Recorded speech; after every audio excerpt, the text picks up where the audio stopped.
Olá, pessoal. Hoje nós vamos ver a equação geral de movimento, né? A chamada equação de conservação de momento.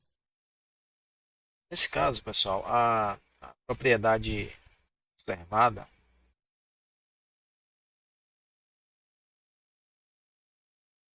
será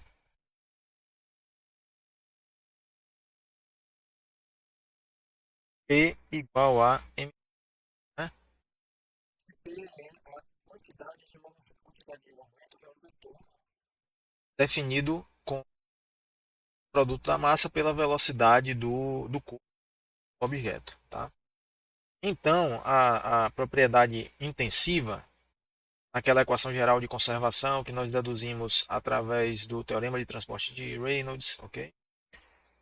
Propriedade intensiva será mv dividido pelo volume, intensivada por volume, e aí nós temos v. Então, o nosso I na equação geral de conservação, né, equação de conservação de tudo, será ρv. Basta então substituirmos, né, o I na equação geral de conservação e aí nós obtemos, substituindo a equação geral de conservação,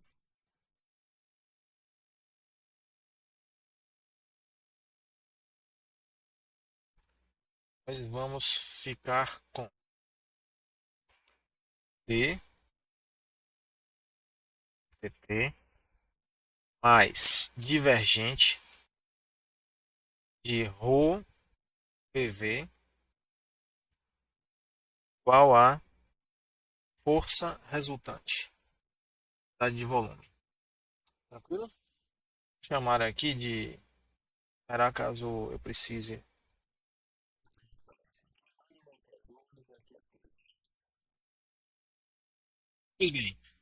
Esta equação, pessoal, 3 aqui, já é a equação geral do movimento, né, de qualquer fluido.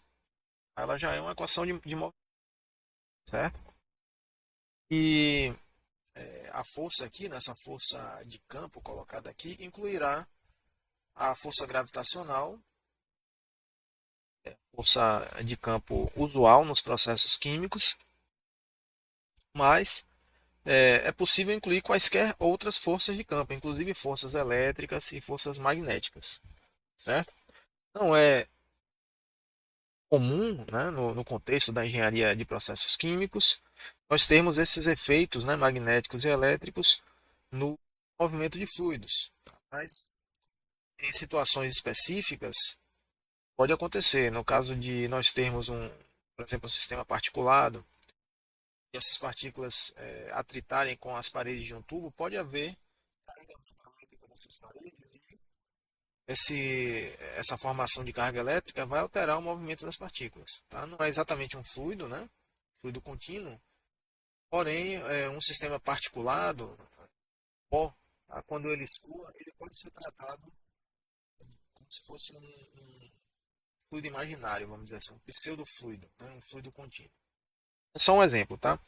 Mas existe todo um ramo, né, da fluidodinâmica que trata, que aborda, né, os efeitos eletromagnéticos no movimento de fluidos. É a chamada magnetofluidodinâmica. Tá? É totalmente fora do contexto aqui, eu estou falando apenas para vocês saberem que existe também esse tipo de sistema, esse tipo de problema, esse tipo de fenômeno. Vocês saberem que existe. Né? Então, FR é a força resultante, né, que considera as forças de campo e também as outras forças existentes, né, no escoamento. Tá? Inclusive, as forças de impulso, tensões, também vão ser colocadas nesse FR, esse termo FR. Tá? Então, a equação 3 já é uma equação geral de movimento, mas nós vamos trabalhar um pouquinho mais ela para produzir um resultado aqui, né, ao final, que vai ser bem interessante, né? Vai ser bem revelador para vocês que vão ver, né, talvez pela primeira vez, esse procedimento que fazer aqui agora, tá? Antes eu quero chamar a atenção para esse termo aqui na equação, ó, divergente de ρ/v. O que é que nós temos aqui, pessoal? Olha só, nós temos uma díade, tá vendo? Ó? Lembram? Desculpem. Quando nós temos um produto externo de dois vetores AB, o que é que nós temos aqui? Uma díade, né? E o que é uma díade? É um tensor. AB pode ser qualquer vetor, inclusive vetor velocidade contra ele mesmo, feito o produto contra ele mesmo, produto externo. Aqui nós temos uma díade também, certo? E esse produto externo VV é um tensor, né, que mede a deformação do, vamos dizer assim, a mede avalia, né, o,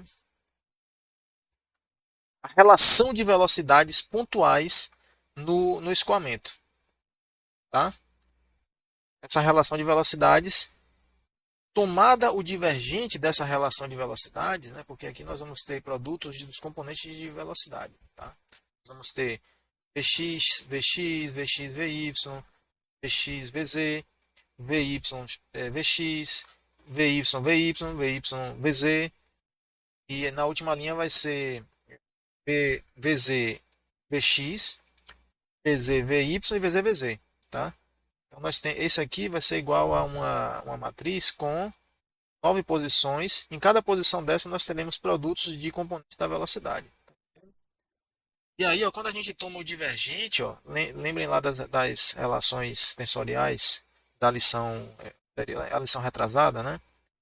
Divergente baixa a ordem, tá? O divergente baixa a ordem. Então, a ρ vezes uma díade continua sendo um tensor, né? Se eu tiver aqui, ó, ρv, é só multiplicar ρ por essa matriz e cada componente. Vai ficar ρ vx, vx, ρ vx, vy.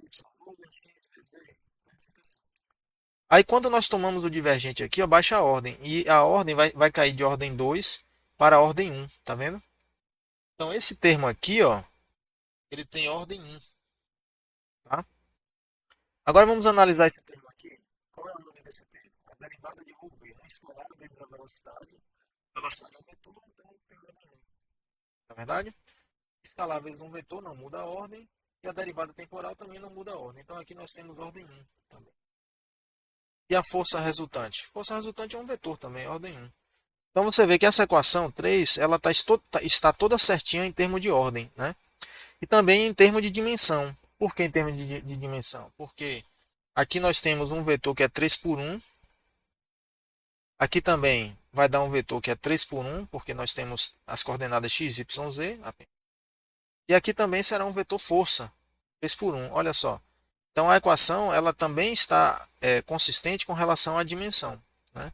E com relação às unidades, né, as unidades, unidade mesmo de medida, né, metros.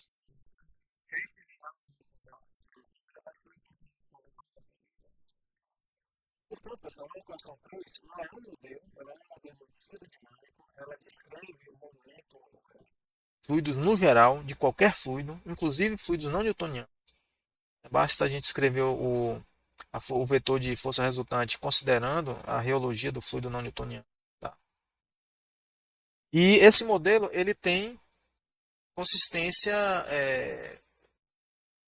ele está consistente com relação à ordem, à dimensão e às unidades. Tá? Com relação às unidades ele também está consistente. Deveria ser, né? Se ele não atender a esses critérios, o modelo está errado. O equacionamento já tem um problema aí de partida. Tranquilo? Então vamos operar um pouco essa equação 3 e vamos ver o que é que sai. Né? O que é que nós temos aí. Então, distribuindo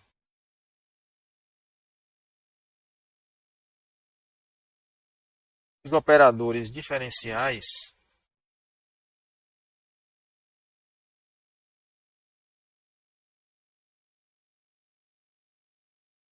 nós vamos ter o seguinte: d ρv dt é igual a d rho dt v mais o dv dt. Certo? Derivada do produto, aqui bastante simples. Tá? Mas o divergente, né, da díade ρVV, usando aquelas relações tensoriais da aula anterior aí, pode ser escrito com ρV escalar VV, tá? É divergente de ρV, certo? Resultado C. E usando aí 5 e 4 em 3, 5,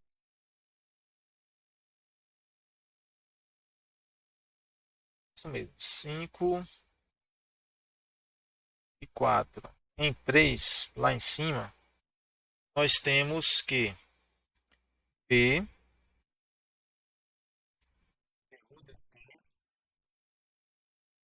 mais ρ dvdt mais ρv escalar divergente de V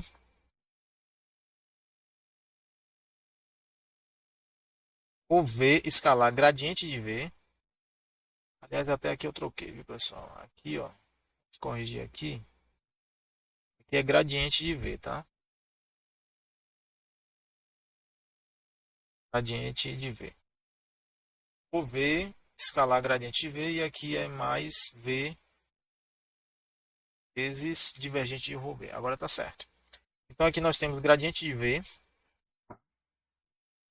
mais V divergente de ρ igual a nossa força resultante. Viram? Pois bem, colocando em evidência V e ρ,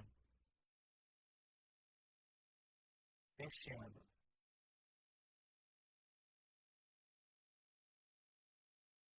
V e ρ, obtemos que P vezes d rho dt mais divergente de ρ mais ρ pdt mais V escalar gradiente da velocidade é igual à força resultante. Aí nós temos o resultado 7. Tá?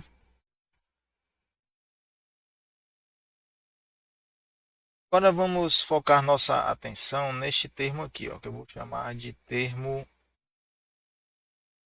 termo I, pode ser termo I também. Tá? Termo 1. Este termo é conhecido, né? Vocês reconhecem essa expressão de algum lugar? Pense aí, 5 segundos. Vou relembrar. Que equação é essa? D rho dt mais divergente de rho v igual a zero. É a equação da conservação da massa, né? A equação da continuidade geral. Equação da massa. A equação da continuidade da massa total. Podemos dizer assim. E aí, se a gente observar aqui, ó, na equação de momento, apareceu essa expressão. Aqui nós não temos uma equação, uma expressão. Mas nós sabemos pelo princípio da conservação da massa, que essa expressão vale zero. Né? Ela é zero. Se a massa se conserva, esse cálculo aqui vale zero. Dρ dt mais divergente de ρv vale zero. Se a massa se conserva, isso é verdade. Certo? Então, esse termo todo aqui ó, vai zerar, porque nós temos V vezes essa expressão, que é zero. Tranquilo? Vou chamar aqui de 8 para manter a sequência.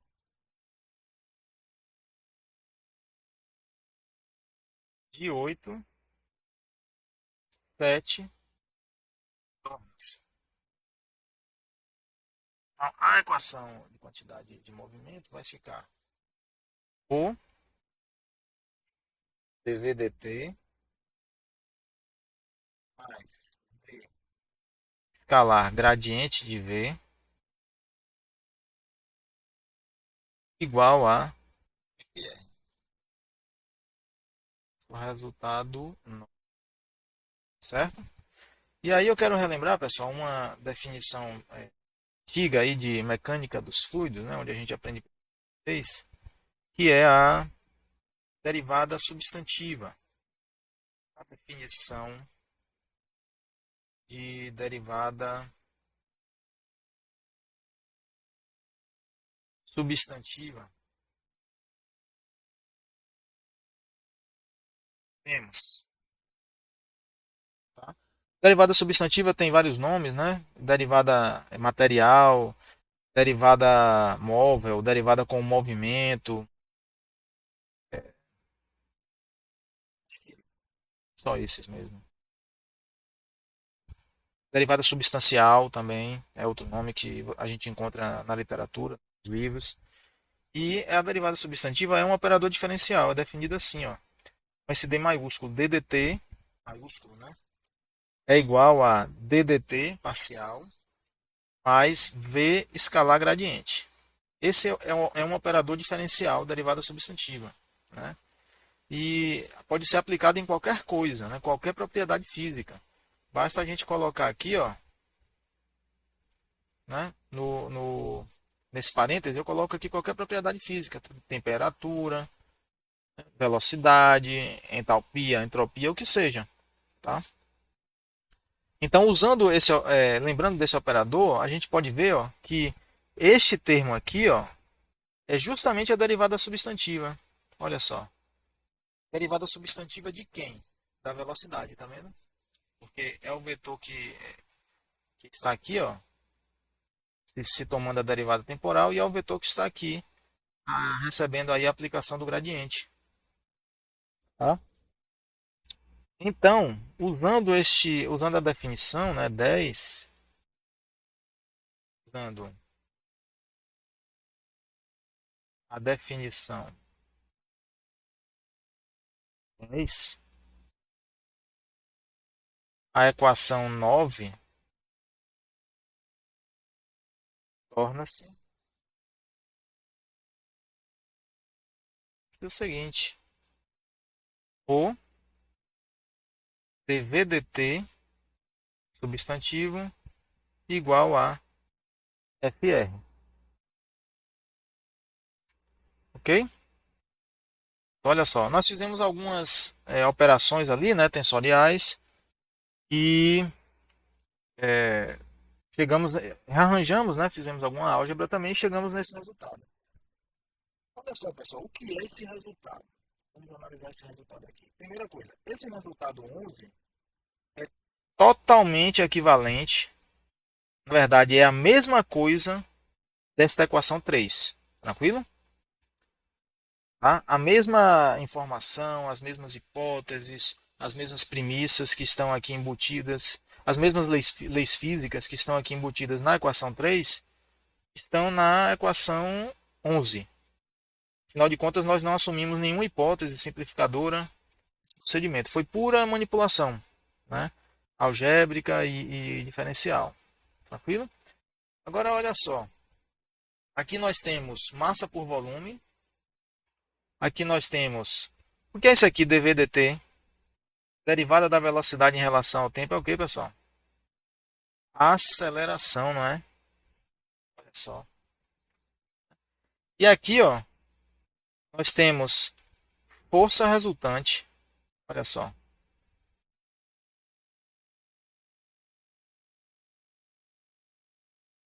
força resultante, né? Aqui nós temos massa por volume,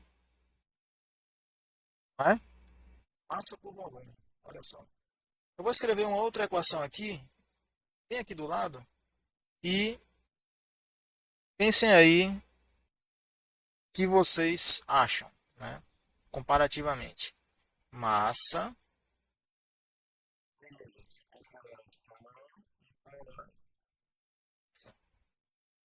Que lei é essa, pessoal? Segunda lei de Newton, na verdade. Entre de Newton. Olha só. A equação 11, que é totalmente equivalente à equação geral do movimento de fluidos, essa aqui, ó, ela é exatamente a segunda lei de Newton, específica por volume. Se a gente dividir tudo aqui por volume, fica m por volume dá ρ, né? A aceleração é a derivada substantiva do objeto. E Fr é a força resultante por volume, né? Então, lá quando vocês estudaram FT1, né, possivelmente o professor falou: olha, vocês estão vendo aqui na via Stokes, esta é a segunda lei de Newton, né? Esta é a segunda lei de Newton. E a gente fica, quando a gente aprende isso pela primeira vez, né, ouve essa afirmação, a gente fica assim: como é que pode força igual a ma, uma equação tão pequenininha, tão simples, ficar igual a uma equação cheia de derivada como na via Stokes, né? Uma equação complicada, não linear, tridimensional, transiente. Mas aqui está a prova, né? Então vocês têm essa prova aí, essa demonstração agora. Tá? A equação geral de conservação, essa equação 3 lá em cima, né? Ela é mais geral do que na via Stokes. Ela é a própria, conforme a gente provou aqui agora. E até o próximo vídeo. Um abraço.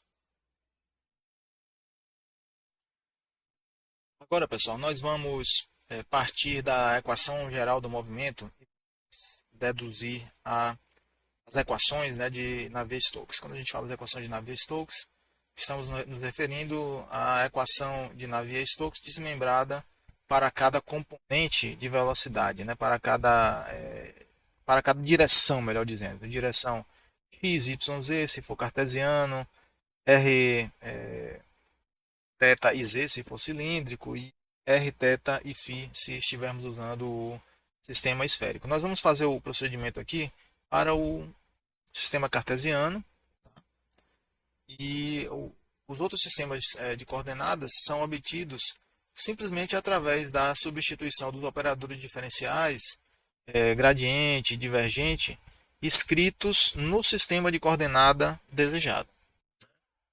Basta fazer isso. Tá? Então, nós vamos partir da última equação que nós obtivemos na lição anterior, que é a lei geral de conservação de momento, né? A lei de conservação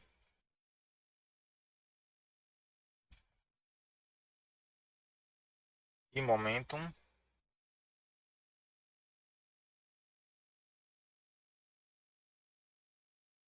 Temos aquela última dedução que nós fizemos, vamos partir dela, tá? Rho dv dt igual a força resultante, tá, de volume. Segunda lei de Newton, não é verdade? Ó? Força igual a massa vezes aceleração. Tranquilo? Nessa primeira etapa, nós vamos fazer o caminho contrário ao que fizemos na lição anterior. Né? E esse caminho contrário vai consistir em sair dessa fórmula compacta e passar para uma equação diferencial mais aberta, né? Uma equação diferencial expandida. Tá? Então, o termo FR, termo de forças, né? Ele vai, é força por unidade de volume. Aqui nós temos força, volume, certo? E o que é que ele contempla, né? vai conservar, desculpem, vai contemplar as forças de campo, tá? Forças de campo.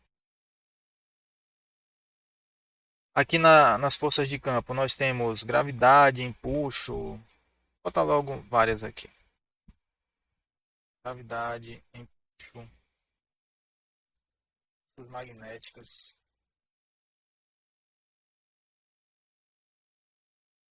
forças elétricas, tá? Gravidade aqui. Gravidade.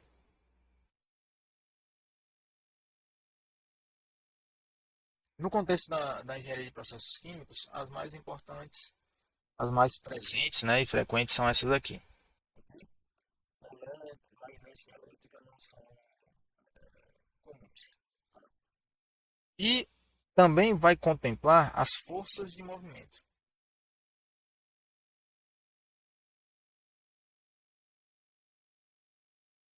Forças de movimento. Né? O que é que eu estou chamando de forças de movimento?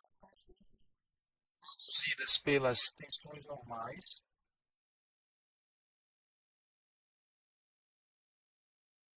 as tensões tangenciais, ou também chamadas de cisalhantes, certo? E a própria pressão. Né? A pressão provoca movimento, né? O movimento de um fluido pode ser dirigido por uma diferença de pressão. Tranquilo? Então, o termo FR pode ser escrito assim, ó. Portanto, FR pode ser escrito como? Nós temos FR igual a forças de movimento mais forças de... Nós vamos especificar melhor, né, quantitativamente cada termo desse. Tranquilo? Começando pela força de campo. Considerando apenas a gravidade, força de campo será peso, força-peso, volume. Tranquilo? Força-peso por volume. E a força-peso é definida como mg, massa vezes aceleração gravitacional. Dividido por volume, ó, nós temos aqui, ó, massa específica, não é isso?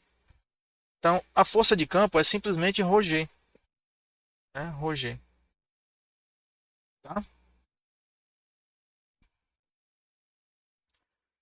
Com relação à força de movimento, a força de movimento que move é a força resultante, né, das tensões.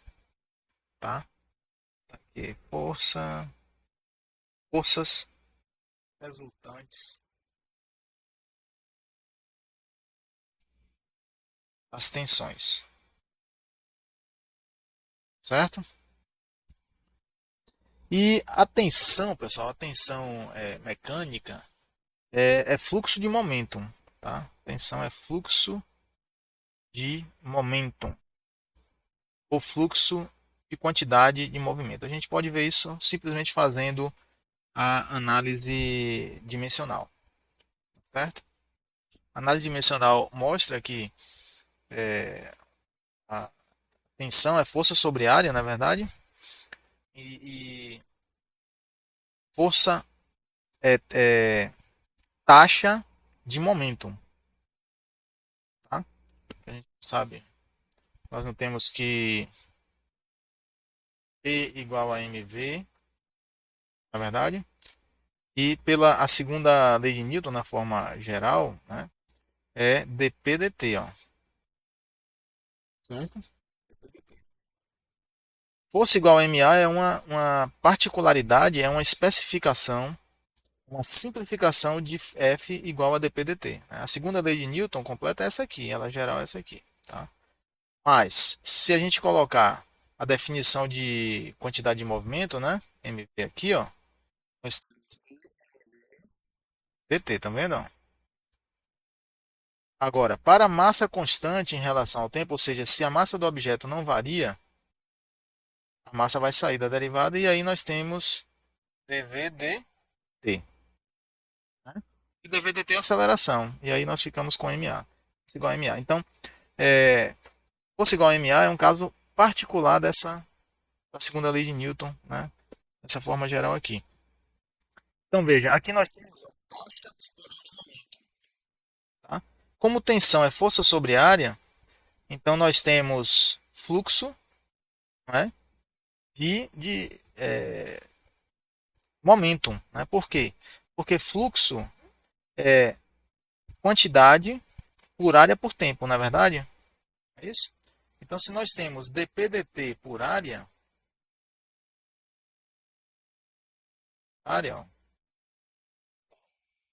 nós temos fluxo de momento, porque nós temos uma taxa por área, taxa de momento.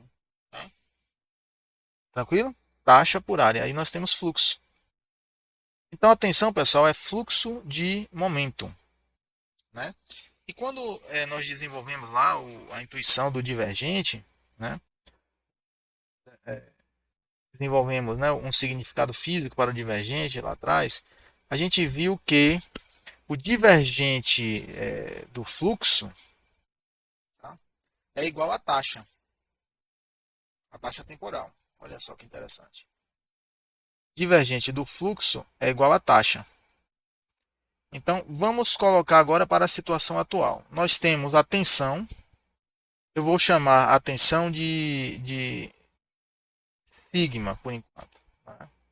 Não vou usar o símbolo tal, será o tensor sigma. Será a tensão, tranquilo? E tensão é fluxo de quantidade de movimento, ou fluxo de momentum. Então, a tensão é fluxo de momentum. Certo? Se nós tomarmos o divergente do fluxo, o que é que nós obtemos? Divergente do fluxo é a taxa temporal. Né? Então, aqui nós temos a taxa de momentum, ou taxa de quantidade de movimento, taxa temporal, tá ok? E aí eu pergunto, o que é a taxa temporal de momentum ou a taxa de momento? Olha só, a taxa temporal de momento é a força. Entenderam aí onde eu quero chegar? Então, essa força de movimento, ela pode ser escrita como sendo o divergente da tensão. Entenderam o raciocínio? Então, a força gerada pelo movimento do fluido é igual ao divergente do tensor tensão cada ponto do escoamento. Tranquilo? Era isso que eu queria que vocês entendessem, tá? Então, essa força, a força de campo nós já temos lá em cima, né, que é o ρg. Essa força de movimento é simplesmente o divergente do tensor, tensor de tensões, vamos dizer assim. Tranquilo? Era aqui 4 e aqui será a nossa equação 5. Ok? Vamos avançar então. Com 4, 5 em 1, obtemos o dv/dt igual a divergente de sigma mais ρg. 6. Tá? Onde este sigma é, é o tensor na forma. Pode escrever o sigma igual a sigma xx, sigma xy, sigma xe, sigma YX, YZ, sigma ZX, sigma ZY, sigma ZZ. Repare que a primeira, a diagonal principal aqui, né? Ela tem índices iguais, significando que as tensões na diagonal principal são tensões normais, né? As outras são tensões cisalhantes ou tangenciais. Tranquilo? Então, sigma XX, Y, ZZ são tensões normais.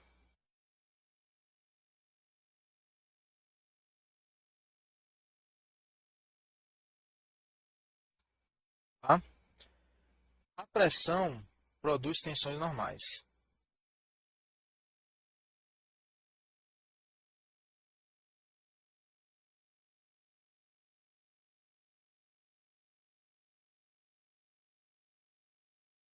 A pressão produz tensões normais. Por quê? A pressão produz sempre uma força ortogonal à superfície, onde ela atua, correto? Portanto, ó, a força de pressão vai estar dentro, vai estar incluída nesses componentes aqui, ó. Certo? Ela vai estar aí dentro, embutida aí. Como a força, como a pressão é uma variável muito importante no escoamento, né, e nós medimos facilmente, tá? Então nós podemos escrever esse tensor sigma explicitando a pressão. A gente pode escrever assim, ó, menos P00, 0, P0, esse P é a pressão, 00P mais sigma XX mais P, sigma XY, sigma XZ, sigma YX, sigma YY mais P, sigma YZ, sigma ZX, sigma ZY, sigma ZZ mais P. Tá? Repare que ao somar essas duas matrizes aqui, ó, né, com esse menos aqui, porque aqui vai ficar menos P, menos P, menos P, tá vendo? Ao somar menos P com sigma XX mais P, vai cancelar o P e vai resultar no tensor de tensões original. É isso? Tanto essa extração da pressão aqui, ó, ela não alterou o tensor sigma, não é verdade?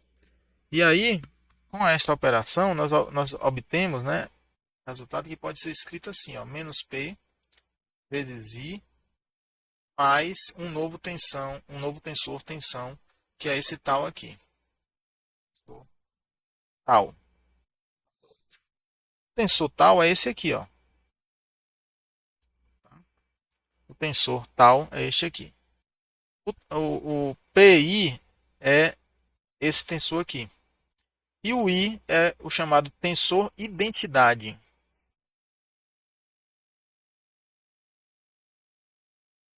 Tá? Ou tensor unitário. Também podemos chamar assim. Ah, que tensor unitário é esse? Simplesmente isso. É o tensor com 1 na diagonal principal e 0 em todos os outros componentes. Tá? É o tensor identidade. Certo? Portanto, pessoal, este aqui, I, tensor identidade. Aqui também a notação de tensor. Tá? Substituindo 8 em 6, tá? Com 8 em 6, aquele resultado ali em cima,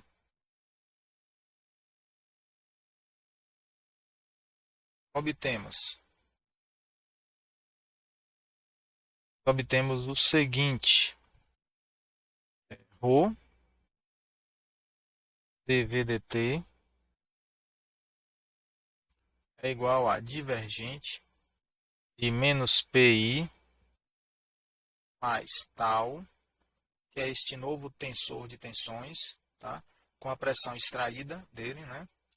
Mais ρg, certo? O resultado aqui foi 8, então aqui é 9.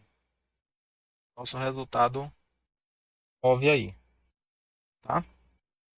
Sendo que o termo do divergente, esse termo aqui, ó, ele pode ser operado da seguinte maneira. Como divergente de menos PI mais tal é igual a divergente de menos PI mais divergente de tal, certo? E aí, este divergente de, aqui é menos, viu? Divergente de menos PI, tá? Divergente de menos PI mais divergente de tal. E aí, este divergente menos PI é igual a menos gradiente de P mais divergente de I, certo? E aí nós ficamos com menos gradiente de P mais zero. E o divergente do tensor identidade, né, o tensor unitário, é zero. Fácil você demonstrar isso. Fica aí como tarefa para quem tiver curiosidade. Tá? É só fazer uma operação matricial. Então nós ficamos com menos gradiente de P. O resultado 11. Aqui é 10, aqui é 11. Tranquilo? Então, portanto, 10, né, vai se tornar menos gradiente de P mais divergente de tal. Perceberam?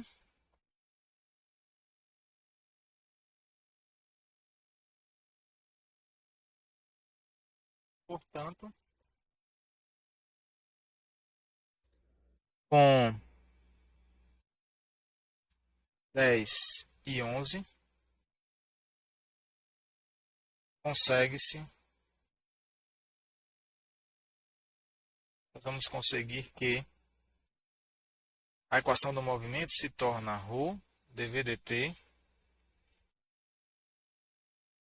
é igual a menos gradiente de P mais divergente de tal mais ρg. Olha só. Tranquilo? Esta aqui é a equação do movimento de fluidos. Aquela anterior, né, nosso ponto de partida, era a equação do movimento, já era uma equação do movimento, era, mas não estava com o tensor de tensões explícito na equação, né? E nem com a pressão, que é uma propriedade do escoamento tão importante, explícita, né? Aqui está. Aqui nós temos a equação do movimento com termos importantes já explicitados. As forças de campo, aqui no caso forças gravitacionais, as forças de pressão e as tensões, né? As forças de tensões, das tensões.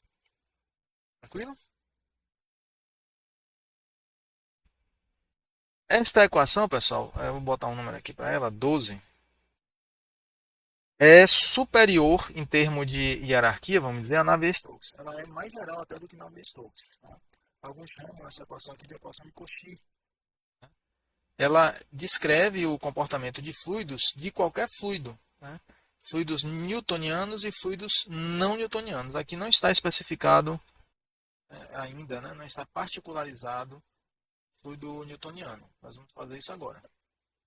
Tá? Vamos fazer em seguida. Fazer a particularização para fluidos newtonianos.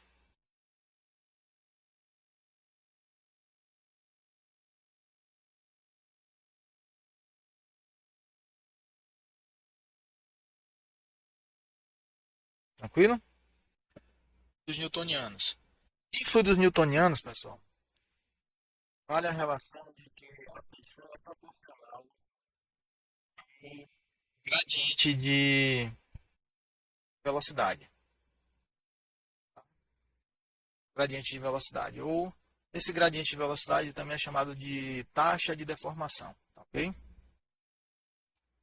Então, continuar aqui a sequência. Equação 13. Certo? Partindo desta observação aqui, ó, é, esta relação, né, 13 de proporcionalidade, pode ser transformada em uma equação, né, adicionando-se aí uma constante de proporcionalidade, não é isso? Multiplicando a derivada, e aí nós temos que tal vai ser igual a uma constante, é μ, né? Vocês vão ver onde aqui a gente vai chegar, dvx dy. Tem o sinal negativo aqui para indicar que a tensão é contrária ao gradiente de velocidade. Certo? Tal yx, porque aqui nós estamos escrevendo apenas uma componente da tensão. Aqui nós temos, já é conhecida, nossa, essa lei é lei da viscosidade de Newton.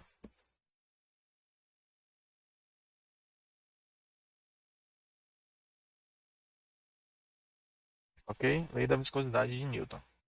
Certo? E Newton enunciou, né, desenvolveu essa lei aqui, observando o escoamento, né, entre duas placas, né? E se a gente puxa essa placa de cima aqui, ó, com uma certa força, ela encostada em um fluido embaixo, é criado um campo de velocidades com esse aqui. Essa placa aqui parada, a de baixo está parada, e a de cima é puxada com uma força constante. Aí nós obtemos um campo de velocidades como esse, né? Como a tensão é a derivada da velocidade, né, vezes a viscosidade, a tensão aqui, ó, em cada lâmina de fluido é constante, porque o campo de velocidades é uma reta.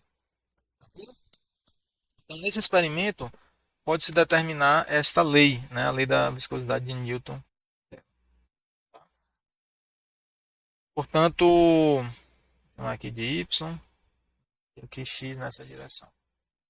Então, tal yx é a componente x, a componente na direção x, da tensão atuando no plano, na área y, na área que tem vetor normal y. Então, a tensão atuando aqui, ó, na direção x, né, para a direita.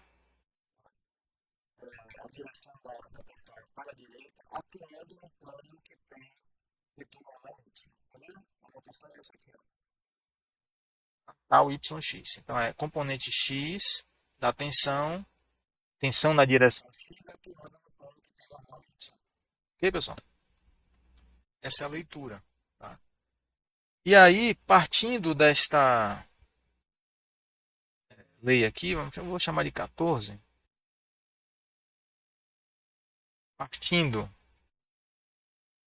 de 14,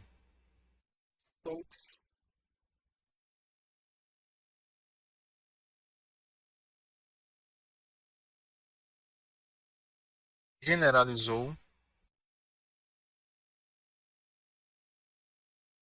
assumindo. Stokes assumiu algumas hipóteses, tá? E conseguiu desenvolver uma generalização da lei da viscosidade de Newton. Tá? Ele assumiu que o tensor-tensão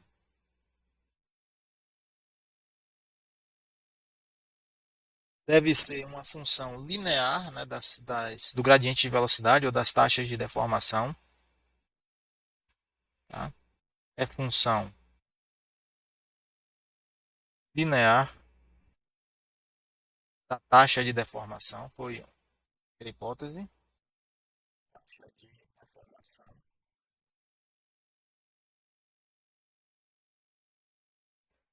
Assumiu também que o fluido é isotrópico.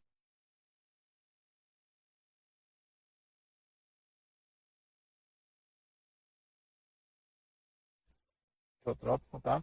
Significa, pessoal, que o comportamento dinâmico, né, o comportamento de deformação do fluido é igual em qualquer direção, não há direções preferenciais, né?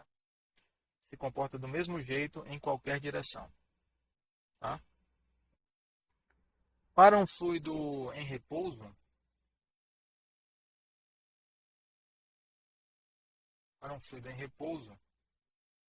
fica que divergente de tal é nulo,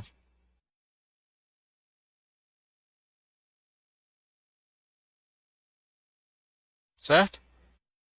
Pode parecer óbvia essa hipótese, tá? Mas de fato é meio que óbvia mesmo, né? Porque o divergente de tal não é a força que está atuando por unidade de volume. A gente não viu lá que divergente é taxa de momento, né? Divergente da tensão é taxa de momento, ou seja, a taxa de momento é força. Então a força, se nós temos um campo de escoamento, né? A força atuando em cada ponto aqui, ó, é divergente de tal. A força de tensão, tá ok? A força resultante das tensões, melhor dizendo. Então, em qualquer ponto aqui, ó, a força das tensões é divergente de tal. Se o fluido está em repouso, se ele está parado, vai ter alguma força atuando ali dentro dele? Ele está parado. A força de tensão. Vai ter força de tensões ali? Não.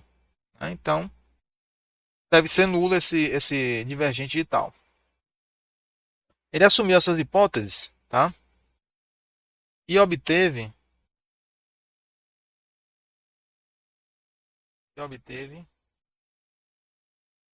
o tensor deformação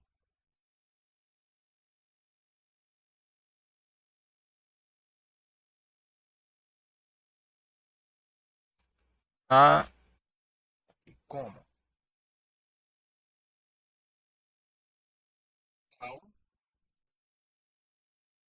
é igual a I. Aqui é o tensor tensão, tá? Tensor tensão como Mi gradiente V mais gradiente de V transposto mais lambda divergente de V vezes I, certo? Aqui nós temos o resultado uns 15.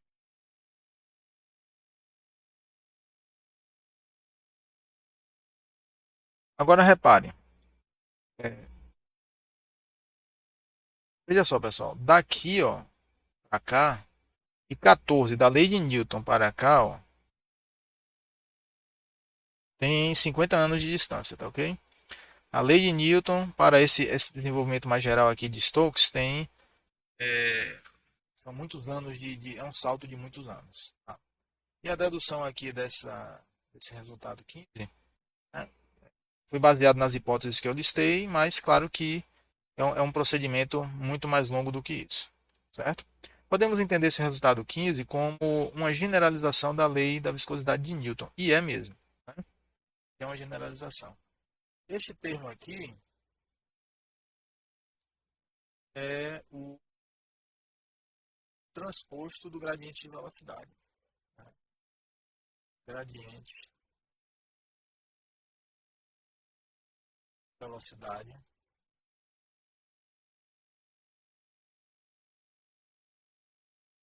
transposto. Tá? Transposto mesmo de matriz transposta. É só pegar e trocar os índices, né? Fazer a transposição de uma matriz, certo?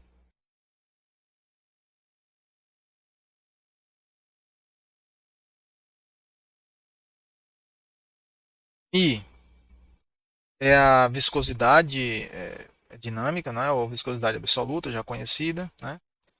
Também chamado de, no caso aqui, nessa lei de Stokes, é chamado de primeiro coeficiente de viscosidade.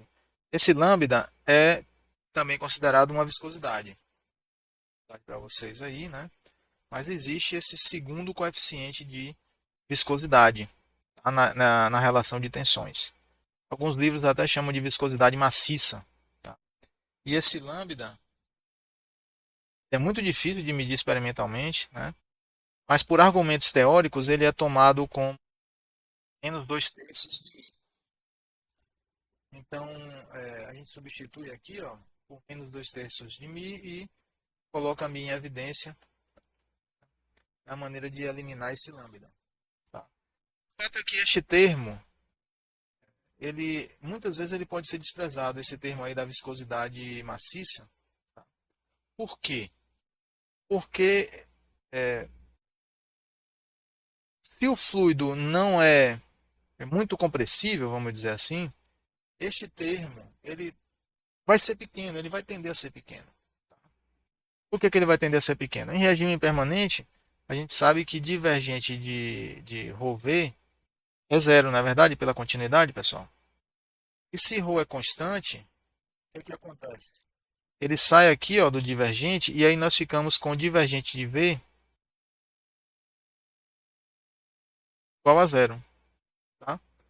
Se o fluido for incompressível, total, ρ é constante, esse termo todo aqui vai a zero. Tá entendendo?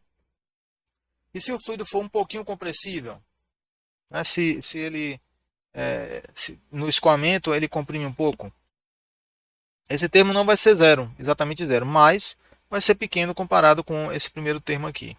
Entenderam? Muitas vezes esse termo nem é escrito, os livros nem botam esse termo aqui, muitas vezes nem botam. Muitas vezes a gente vê só esse termo. Tá nos livros de fluidodinâmica computacional, muitas vezes a gente vê só esse aqui. Esse aqui é totalmente desprezado. Entendendo? Mas ele existe, na forma geral ele existe. E não há como você simular um escoamento veloz, de alta velocidade, supersônico, por exemplo, que tem onda de choque. Existe um local do escoamento, um aviãozinho aqui. Né? Esse avião aqui é supersônico, né? Vai se formar tá? Essa região aqui, ó, ela é uma região de continuidade gigante da massa específica. Então, a pressão aqui na frente da onda de choque é muito grande e aqui a pressão é baixa. Portanto, esse termo aqui, ó, nessa região de onda de choque, é importantíssimo. As tensões aqui elas são muito altas, tá? E boa parte da contribuição vem desse termo aqui. Então não pode ser desprezado num escoamento como esse não, mas um escoamento em tubos, dentro de um reator químico, isso aqui pode ser desprezado tranquilamente. Tranquilo? E aí, pessoal, substituindo essas relações aqui, ó, de Stokes na equação lá em cima, ó, aqui, ó, essa equação aqui, né, calculando aqui o divergente de tudo aquilo ali, e gradiente de V mais gradiente de V transposto, nós temos as equações de Navier-Stokes. Vou fazer isso agora.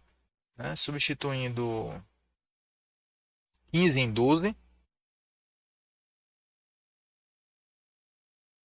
com 15 em 12 e operando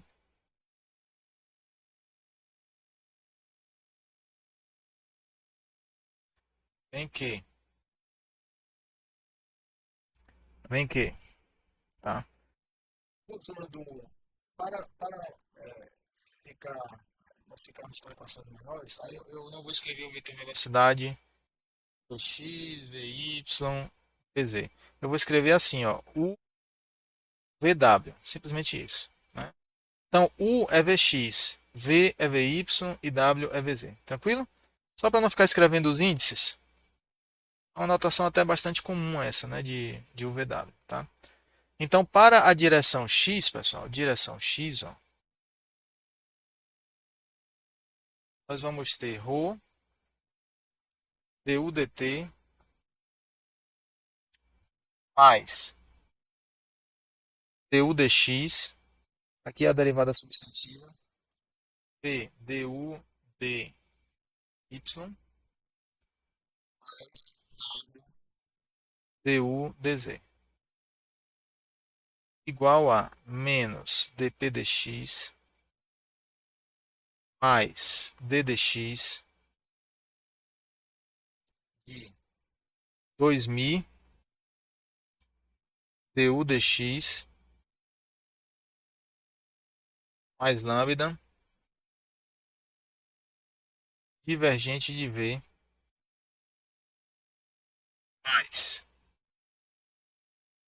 continuar aqui embaixo, d dy de i vezes du dy mais dv dx. Mais, colocar aqui embaixo, ddz de mi mais dw dx mais OGX. Certo? Então aqui é na direção, a equação diferencial para a componente x é essa. Para a direção y, nós temos ρ vezes dv dt mais u dv dx mais v dv dy mais w dv dz igual a menos dp dy mais ddx vezes mi vezes dv x mais du dy mais, continuar aqui embaixo, ddy vezes 2000 dv dy mais lambda divergente de v mais ddz de mi dv dz mais dw dy mais ρgy, olha só. E finalmente, pessoal, a direção z ficará ρ vezes dw dt mais u dw dx mais v dw dy mais w dw dz é igual a menos dp dz mais ddx de mi vezes dw dx mais du dz mais ddy de mi du dy mais dv dz mais ddz de 2000 dw dz mais lambda divergente de v mais ρgz. Pronto, finalmente. Vou escrever isso.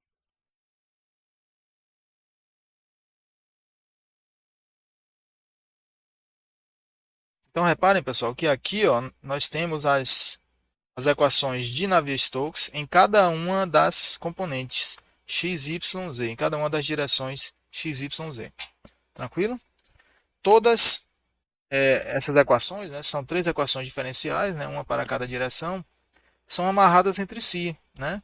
Porque veja que, digamos, nessa equação z, na direção z, ó, a velocidade z Vz é esse W aqui, correto? Mas na equação diferencial aparece U, que é a velocidade Vx, e aparece esse V, que é a velocidade na direção Y, Vy. Então tem que ser resolvida, todas as três aqui, direções, têm que ser resolvidas em conjunto. Né? São três equações diferenciais totalmente acopladas, tá? Totalmente acopladas. Precisam ser resolvidas em conjunto, certo? Até o próximo vídeo, um abraço.